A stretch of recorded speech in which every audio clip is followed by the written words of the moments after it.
नमस्कार प्रिय विद्यार्थियों, वीके नॉलेज इलेक्ट्रिकल में आप सभी का स्वागत। आपके आईटीआई के सीबीटी एग्ज़ाम होने हैं और फर्स्ट ईयर हम आपको इलेक्ट्रीशियन के लिए टॉपिक वाइज क्लासेस दे रहे हैं। Electrician theory, employability skill, workshop calculation और इंजीनियरिंग ड्राइंग के 6 क्वेश्चन आएंगे, तो वो आपको जल्दी शुरू करवा देंगे। अभी 2 बड़े सब्जेक्ट है आपके, 38 क्वेश्चन थ्योरी के, 25 एम्प्लॉयबिलिटी स्किल के, तो वो दोनों आपको हम डे बाय डे शुरू कर चुके हैं। ये जो हमारी क्लास है आज की, इस क्लास में ये हमारी 10 नंबर क्लास है। तो आपको बता दूं, प्लेलिस्ट बनी हुई है, बाकी 9 क्लास को भी ज़रूर देखना, क्योंकि कोई भी क्वेश्चन क्लास में किसी में भी रिपीट नहीं हुआ। तो सीबीटी एग्ज़ाम में आने वाले हर क्वेश्चन को आपको पढ़ना है, तो हर एक क्लास आपके लिए इंपॉर्टेंट है। सो प्लीज़ चैनल को सब्सक्राइब अभी से कर लीजिए और जा करके उन बाकी 9 क्लास को भी देखना। CBT exam ITI first year 2025 नाम से प्लेलिस्ट बनी हुई है। आज का जो हमारा टॉपिक है वो कैपेसिटर और इंडक्टर का है। उससे पहले बेसिक टॉपिक्स हमारे कवर हो चुके हैं। आगे की और क्लासेज में कंटिन्यू आपको मिल ही जाएंगे। क्लास जैसे ही अपलोड होगी तो नोटिफिकेशन आपको मिल जाएगा। उसके लिए आपको चैनल को सब्सक्राइब करके रखना है और इस क्लास को अपने दोस्तों के साथ शेयर कर दीजिए, पहुंचा दीजिए अपने यार दोस्तों तक, ताकि वो भी देख सकें। जो भी आपने आईटीआई फर्स्ट ईयर का ग्रुप बना रखा है उन तक पहुँचाइए, ठीक है। तो आज शुरू करते हैं। आगे बढ़ने से पहले 2 जानकारी दे देता हूँ। इस वीडियो के डिस्क्रिप्शन में लिंक दिया गया है, हमारा एप्लीकेशन डाउनलोड कर लीजिएगा, क्योंकि ऐप में आपके लिए फ्री प्रैक्टिस टेस्ट अवेलेबल है जो सीबीटी मोड में होते हैं, और मॉडल टेस्ट भी आप चाहें तो उसको ज्वाइन कर सकते हैं। साथ ही आप हमारा टेलीग्राम ज़रूर ज्वाइन करें, क्योंकि जब भी कोई अपडेट्स आती है तो वो अपडेट हम सबसे पहले आपको टेलीग्राम पर ही सूचना प्रोवाइड करवाते हैं। तो टेलीग्राम पर आपको ज़रूर जुड़े रहना है। आइए माय डियर, शुरू करते हैं और आज के प्रश्नों से। आज कैपेसिटर के जो क्वेश्चन है उनमें 3 क्वेश्चन हम पिछली क्लास में कर चुके थे, तो चौथा सवाल आज का आपके सामने है। यानी आज का तो पहला सवाल है, लेकिन इसके जो 3 क्वेश्चन पहले और थे वो बड़ा इजी है और डिटेल से बताऊंगा। पूरे साल भर अगर कॉलेज नहीं भी गए थे तो अभी चिंता करने की ज़रूरत नहीं है। हम तो आपको एक एक करके सारी चीज़ें समझाएंगे, ठीक है ना। विस्तार से पढ़ेंगे, थोड़ा समय लग सकता है, लेकिन कंटेंट पसंद आएगा, ये मेरी गारंटी है। सवाल देखो क्या करें। संधारिता के मान को कैसे कम किया जा सकता है। कैपेसिटी कम करने की बात कर रहा है। कैपेसिटर की कैपेसिटी प्लेटों के क्षेत्रफल के समानुपाती है। कैपेसिटर की कैपेसिटी प्लेटों की मोटाई के व्युत्क्रमानुपाती है। मोटाई नहीं तो ये बोल दो कि उनके बीच की दूरी के व्युत्क्रमानुपाती है।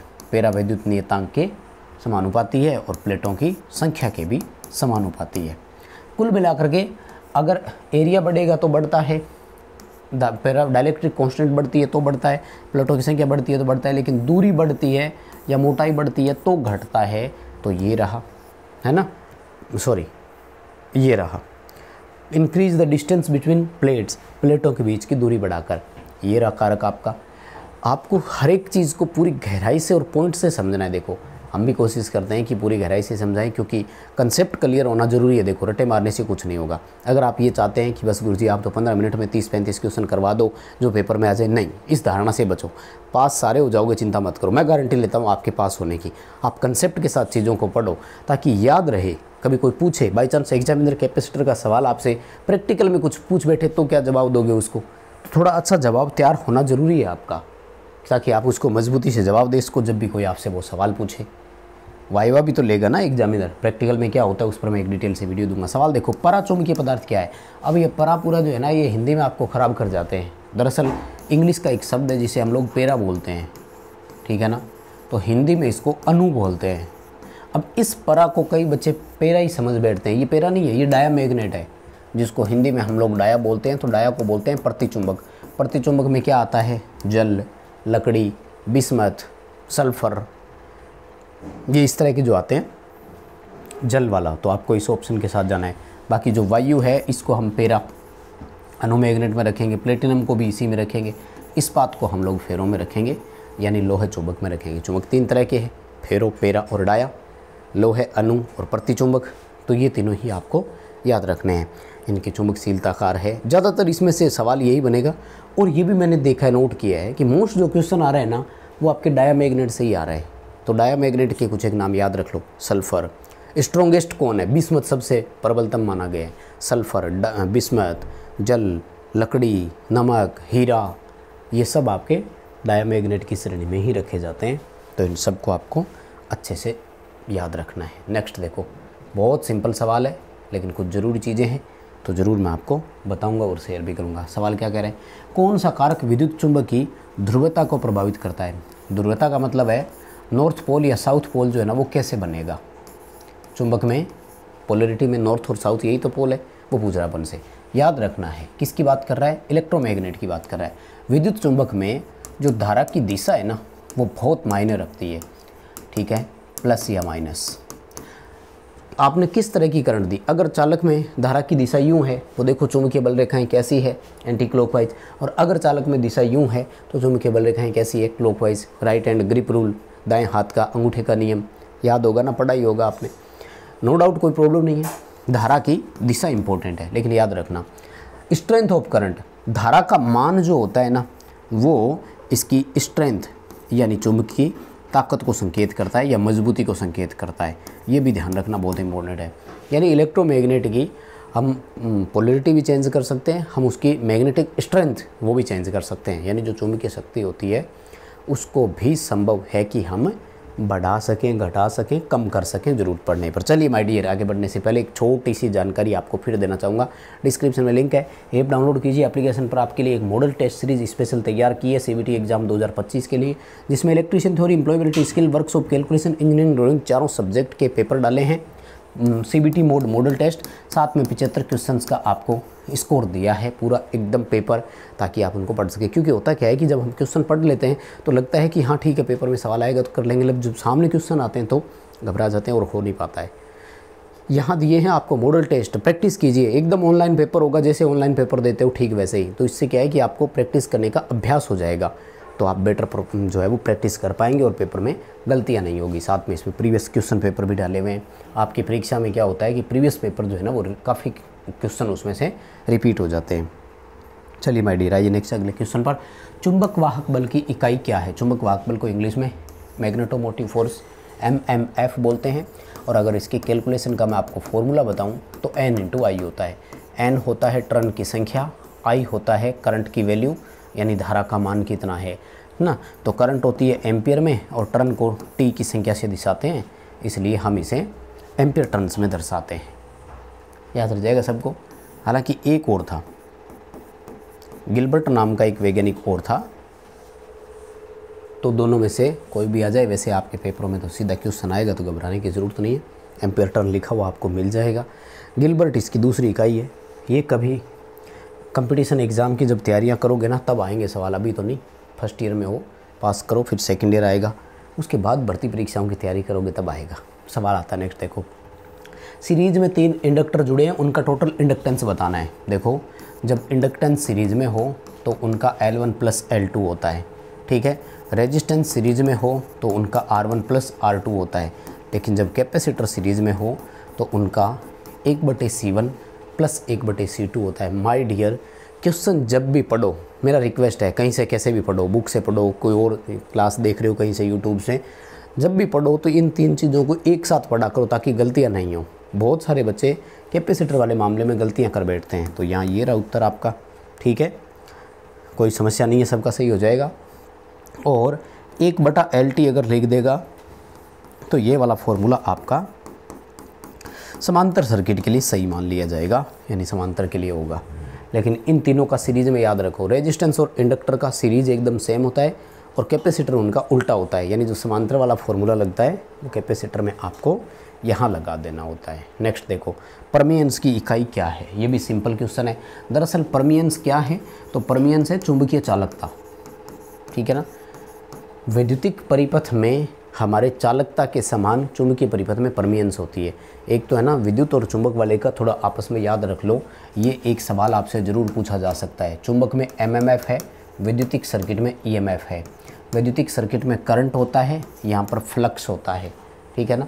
वैद्युतिक सर्किट में जैसे मान लीजिए हमारा विद्युतशीलता है तो वैसे यहाँ पर चुंबकशीलता होता है, ठीक है। वहाँ पर जैसे रेजिस्टेंस है तो यहाँ पर रिलक्टेंस होता है। वहाँ पर हमारे चालकता होता है, यहाँ पर उसको हम लोग परमियंस बोलते हैं। तो ये 5 से 6 पॉइंट ऐसे हैं जो एक दूसरे से इंटरकनेक्टेड होते हैं, उनको याद रखो। दरअसल परमियंस जो है ना ये रिलक्टेंस का उल्टा है, मैग्नेटिक रेजिस्टेंस बोलते हैं, और रिलक्टेंस की इकाई होती है एम्पियर टर्न प्रति वेबर। इसलिए परमियंस की इकाई को यूँ लेकर चलो, इधर से ही चलो यूँ उल्टे, वेबर प्रति एम्पियर टर्न। तो ये रहा बी ऑप्शन में, वेबर प्रति एम्पियर टर्न। एम्पियर टर्न प्रति वेबर इधर से पढ़ते हुए आओगे तो ये रिलक्टेंस का है, क्योंकि जैसे रेजिस्टेंस और कंडक्टेंस, प्रतिरोध और चालकता एक दूसरे के व्युत्क्रमानुपाती होते हैं, वैसे ही रिलक्टेंस और परमियंस भी एक दूसरे के व्युत्क्रमानुपाती होते हैं, यानी उल्टे यानी अपोजिट होते हैं। बात समझ में आ गई सबको? ये मैंने चर्चा आपके साथ पहले कर ली बीच में, इस पर दोबारा हमें रुकने की ज़रूरत नहीं है माय डियर। नेक्स्ट क्वेश्चन देखो, सीरीज परिपथ में कुल धारिता की गणना करो। आ गया ना सवाल? पहले भी बीच में मैं सवाल दे चुका हूँ। आपसे डेफिनेटली कैपेसिटर में से क्वेश्चन पूछा जाएगा 100%, और वो भी जो क्वेश्चन होगा वो उसके कनेक्शन को लेकर तो ज़रूर आएगा। अब इसमें थोड़ी गलती भी है, जब आप इसके निमी के अकॉर्डिंग आंसर की में जाएंगे ना, तो उन्होंने तो वैसे ही कर दिया जैसे आपका सीरीज में है। ये है 10 माइक्रोफेरेड का, ये 10 माइक्रोफेरेड का और ये 20 माइक्रोफेरेड का। तो इन्होंने तो क्या किया है, 10 + 10 + 20 करके 40 कर दिया, लेकिन वास्तविक उत्तर 40 नहीं है। कैपेसिटर सीरीज में है, इसलिए 1/CT बराबर 1/C1 + 1/C2 + 1/C3 ये आएगा माय डियर। अब इसका एलसीएम लो, 20 आया, कैलकुलेशन करके मिलान करो, उत्तर कितना आया, 5/20। 1/CT बराबर 5/20 है, CT ज्ञात करेंगे, संख्याएं पलट जाएगी, 20/5 यानी 4 माइक्रोफेराड। माय डियर क्वेश्चन का आंसर ए आएगा। अब इन्होंने तो आंसर की में डी दे रखा है 40 माइक्रोफेराड, लेकिन है प्रॉब्लम, नहीं करना है। एग्जामिनर सही माने या नहीं माने वो बात की बात है। 1 नंबर कट जाएगा तो कट जाएगा, 2 नंबर कट जाएंगे तो कट जाएंगे, यानी एक क्वेश्चन गलत हो रहा है तो कोई बात नहीं, लेकिन हम मान नहीं सकते कि ये करें। ठीक है, अगर श्रेणी क्रम की जगह समांतर क्रम आ जाए ना, तब आपका उत्तर 40 आएगा, क्योंकि C1 + C2 + C3 ये आपको पैरेलल में करना है माय डियर। बताओ सवाल समझ में आया क्या? 110% कैपेसिटर के सीरीज पैरेलल में से क्वेश्चन होगा होगा होगा। इसमें से नहीं तो कैपेसिटर में C बराबर Q/V, Q बराबर CV और V बराबर Q/C, इनमें से हो सकता है। अगर आप में 3 फॉर्मूले याद रखने की कैपेसिटी नहीं है कि ना गुरुजी 3 तो मेरे से याद नहीं रहते, तो ये याद कर लो 110% इसके 2 क्वेश्चन आएंगे पेपर में। भाई हम पिछले 4 सालों से आपके पेपरों को लगातार देखते आ रहे हैं, यही चीज़ें देखी है हमने। इन 2 क्वेश्चन को पढ़ो। कैसे 2 क्वेश्चन गुरुजी? एक में तो फॉर्मूला ही पूछेगा कि जब Q चार्ज आवे इस गुलाम में और V वोल्टेज हो तो एक कैपेसिटर की धारिता बताओ कितनी होगी, और दूसरा कि इतने वोल्ट से जुड़ने पर कैपेसिटर इतने गुलाम का चार्ज एकत्रित करता है, उसकी कैपेसिटी बताओ कितनी है। 2 क्वेश्चन आएंगे, इस फॉर्मूले को याद कर लो, और अगर एक याद रह जाएगा तो फिर 3 इसी से ही तो बनते हैं बाकी दोनों। भाई V ज्ञात करना है तो V को यहाँ ले आओ, C को अंदर ले आओ। Q ज्ञात करोगे तो इन दोनों को मल्टीप्लाई कर दो, बात खत्म। आ जाओ अगले सवाल पर। सिंपल क्वेश्चन है, वैसे कोई दिक्कत नहीं है। अब देखो सवाल बहुत अच्छा है।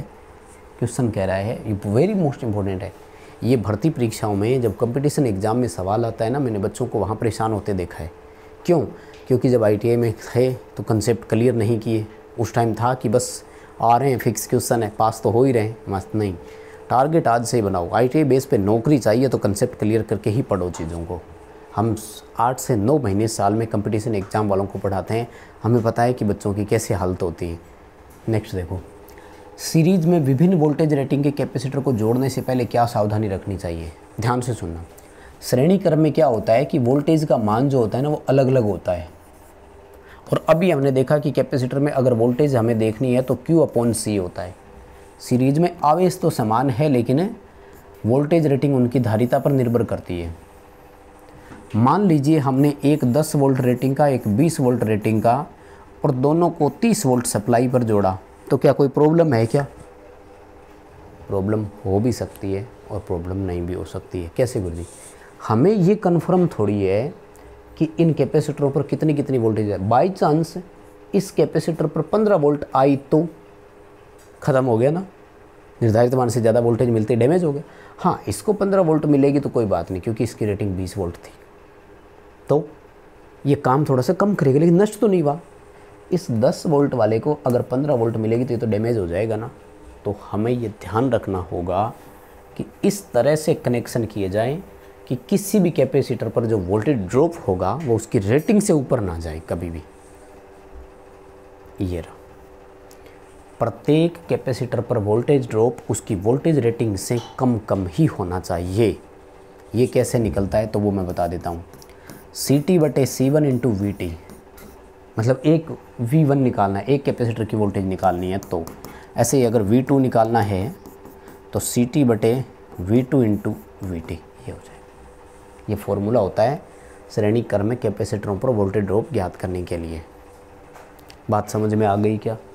और अगर समांतर में हो तब तो सबको बराबर मिलता ही है, तो फिर आपको सप्लाई वोल्टेज का ही ध्यान रखना पड़ेगा।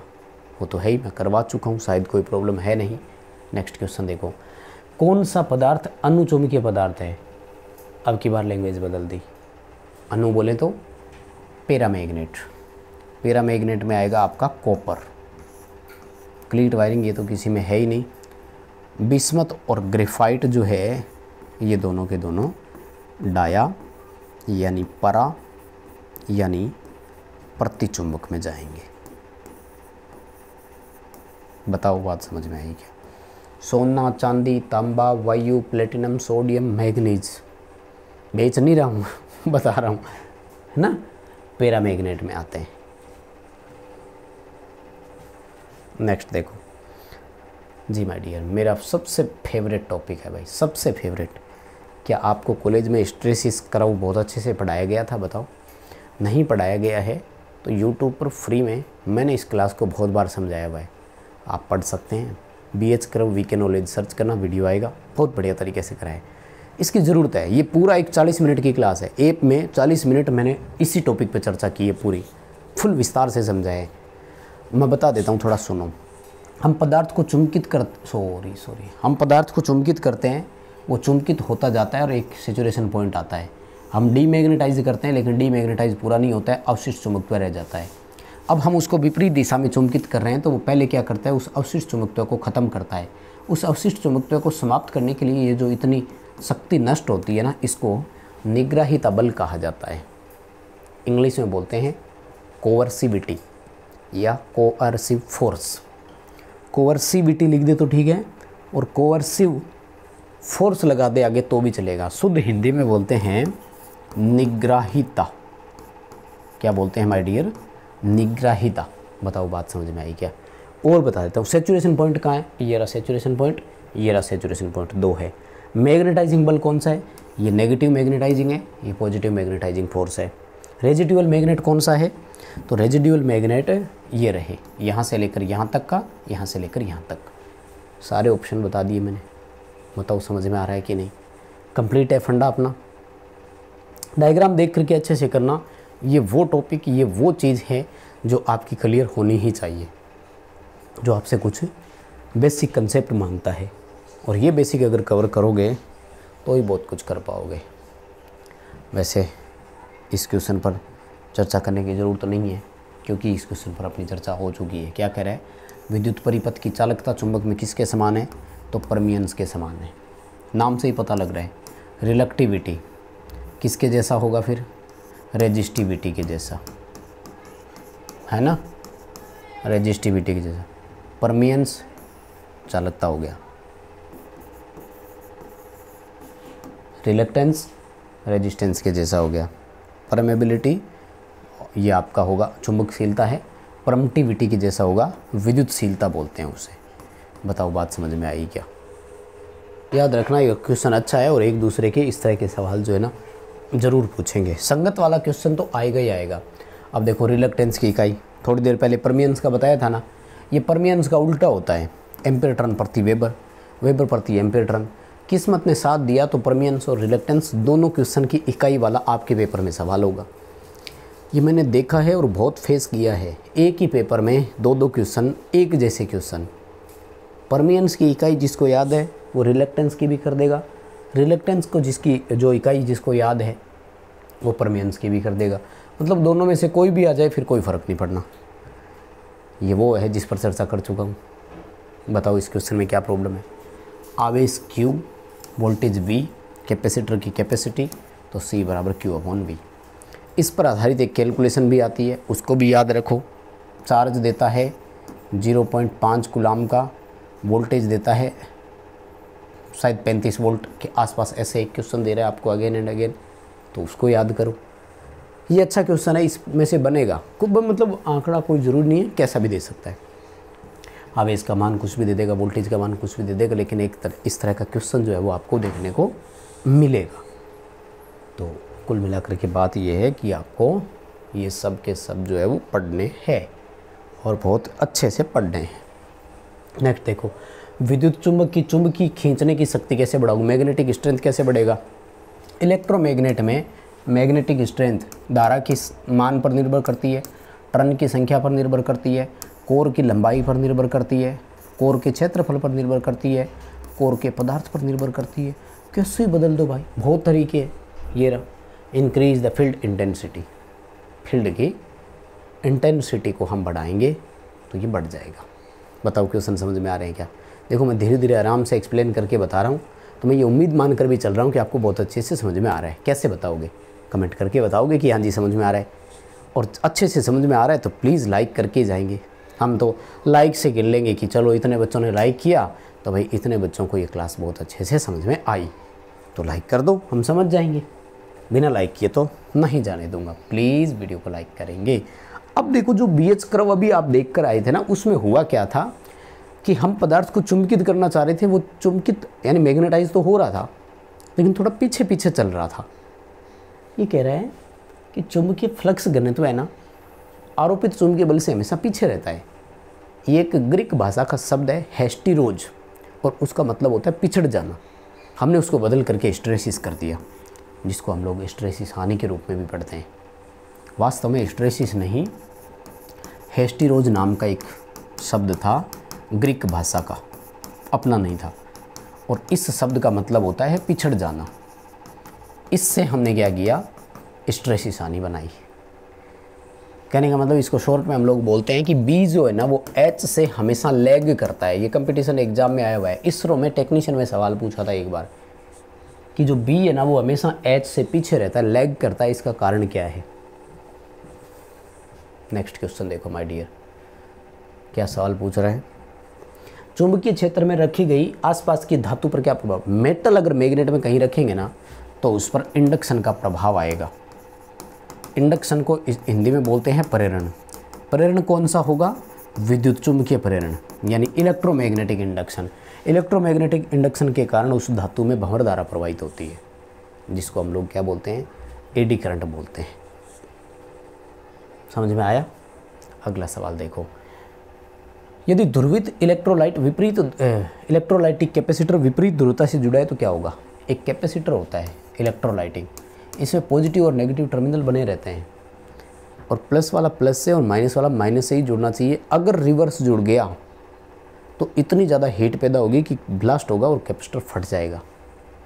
ये रहा, explode due to excessive heat, अत्यधिक उष्मा के कारण कैपेसिटर में ब्लास्ट और विस्फोट हो सकता है।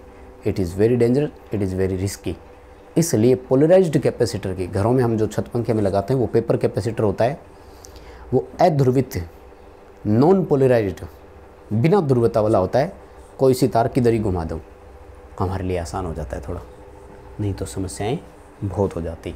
सवाल वापस आ गया, पराचुंबक कौन सा है। परा मतलब डाया, लकड़ी, जल, बिस्मथ, सल्फर, और क्या पूछा, फ्लक्स घनत्व की इकाई क्या है। फ्लक्स घनत्व की टेस्ला है, और टेस्ला नहीं तो वेबर प्रति मीटर स्क्वायर भी है, और दोनों बराबर होते हैं। एक टेस्ला एक वेबर प्रति वर्ग मीटर के बराबर है, और ये आपने अच्छे से पढ़ भी रखा होगा। बस माय डियर, यही रोकेंगे आज की क्लास। आई होप कि क्लास आपको पसंद आई होगी, हर एक क्वेश्चन को आपने विस्तार से समझा। प्लीज़ लाइक कीजिए, चैनल को सब्सक्राइब जरूर करें। बिना सब्सक्राइब किए नहीं जाना है। कौन कौन है जिसने क्लास को पूरा देखा ये ज़रूर बताइए कमेंट करके। बहुत धन्यवाद।